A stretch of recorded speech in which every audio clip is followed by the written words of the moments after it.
Hi, it's Edward, back with another video.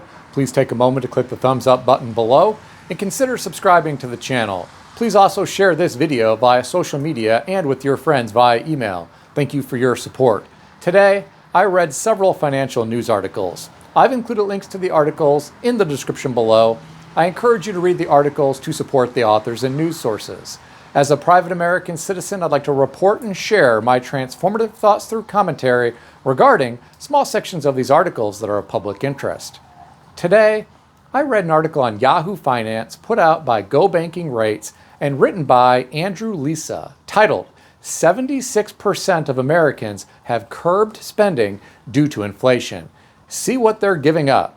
The author of this article referenced a Go Banking Rates survey of more than 1,000 adults that found 76% of the country trimmed their spending this year to cope with inflation. I'm going to stop right here and say that a survey of only 1,000 adults is a pretty small sample size, and it may not be representative of what the entire country thinks. Nevertheless, the findings are interesting, and it is great that Go Banking Rates is conducting surveys like this to better understand the pulse of everyday Americans right now. The author of this article goes on to reference Tony Abazi, a senior mortgage loan officer and client financial advisor at Neighborhood Loans, as saying, "This indicates that many people are feeling the impact of rising prices and are adjusting their spending habits accordingly." He goes on to say, for instance, my clients have been reducing or eliminating discretionary purchases from their budgets, such as dining out, travel, and luxury items, in order to afford essential expenses. In my opinion, this is interesting, but I often don't see this. It is still common to see restaurants full of people, and it is still common to see people at the store with carts full of items. From what I have read in the past, I do believe that some individuals are cutting back on luxury items.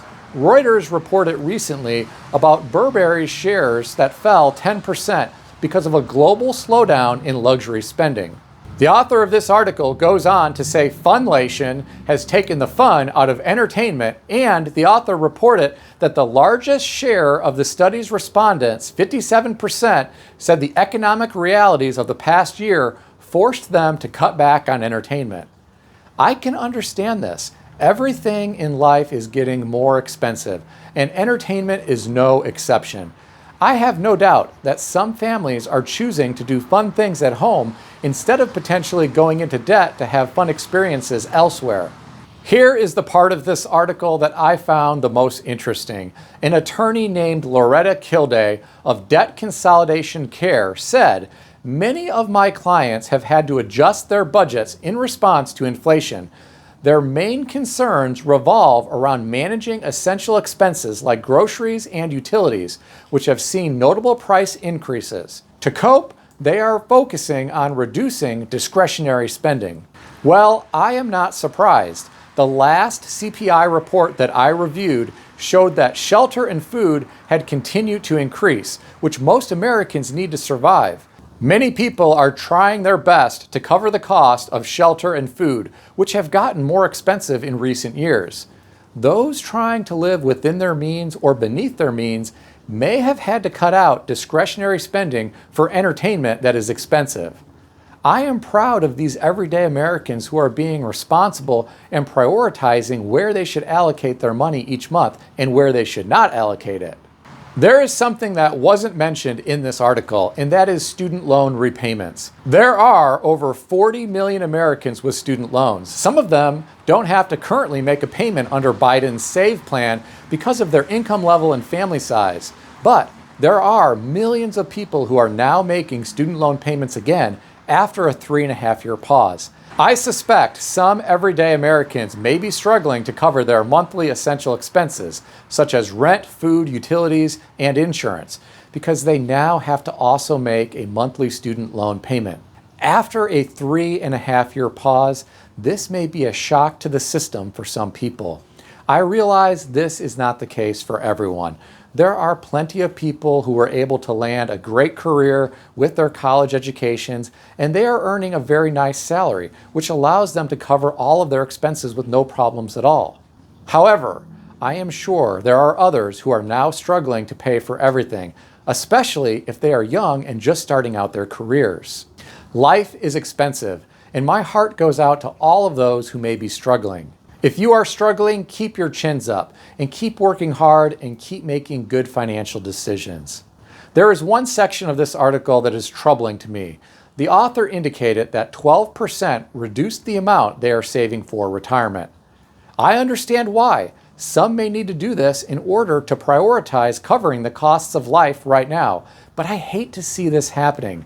If you reflect back on the last 100 years, life has continued to get more and more expensive. If this historical trend continues, which it likely will, many people will need as much money as possible during their retirement years to sustain themselves. I hate to see people sacrificing their future financial security by cutting back on retirement contributions right now. I hope this is only temporary. It would be great to see these people getting back on track at some point in the near future. There is one good thing about 12% of people reducing the amount they're saving for retirement, and that is at least they are saving for retirement or once were. I read an article today on thefool.com written by Christy Bieber titled, "Almost half of all Americans are headed for retirement disaster. Here's how to make sure you aren't one of them."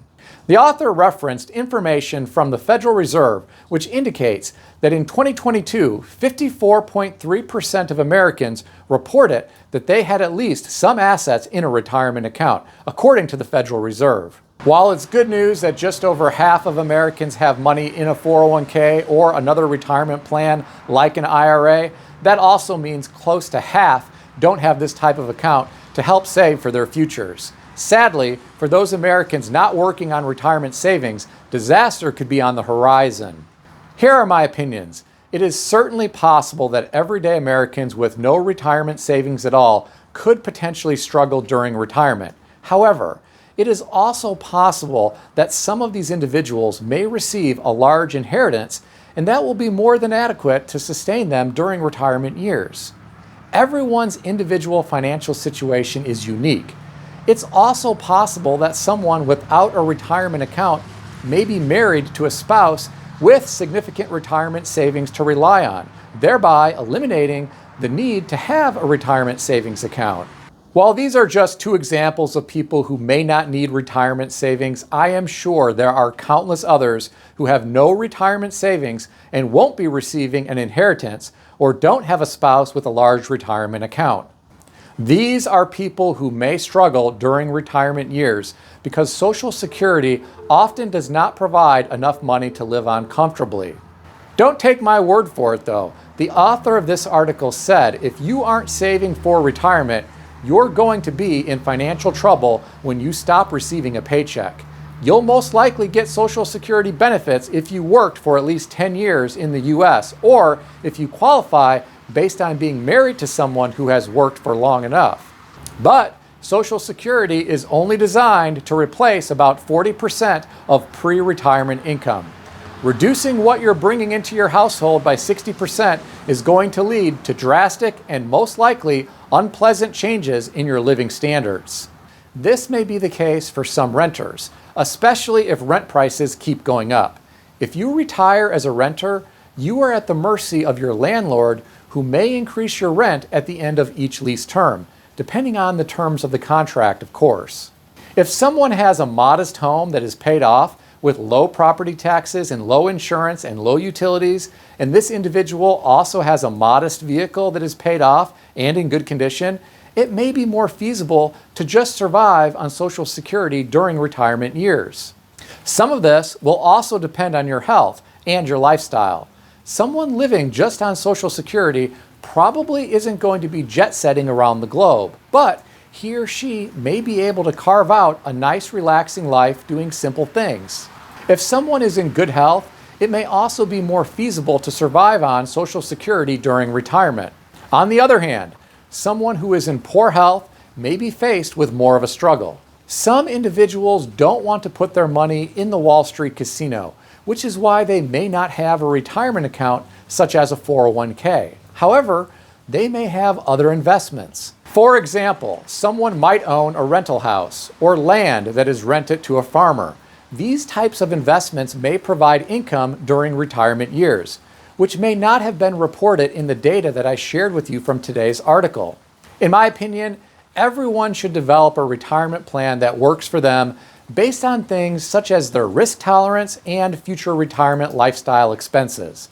Some may want to invest in a work-based retirement plan. Some may want to invest in an IRA or a Roth IRA.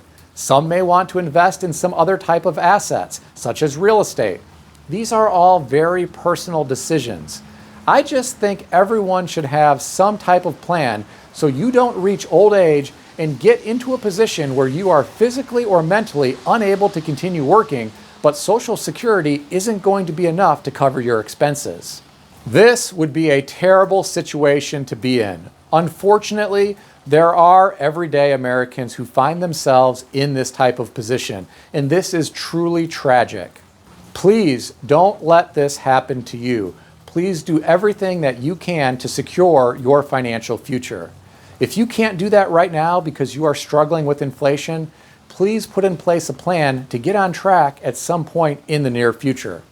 Please keep in mind that nothing in this video is financial advice or advice of any kind. If you need advice, seek advice from a qualified professional in good standing who puts your interests first and foremost. If you enjoyed this video, consider subscribing to the channel. Please also consider sharing this video via social media or via email with your friends. I want to extend a special thanks to everyone who has subscribed to this channel. I want to also thank all of my channel members.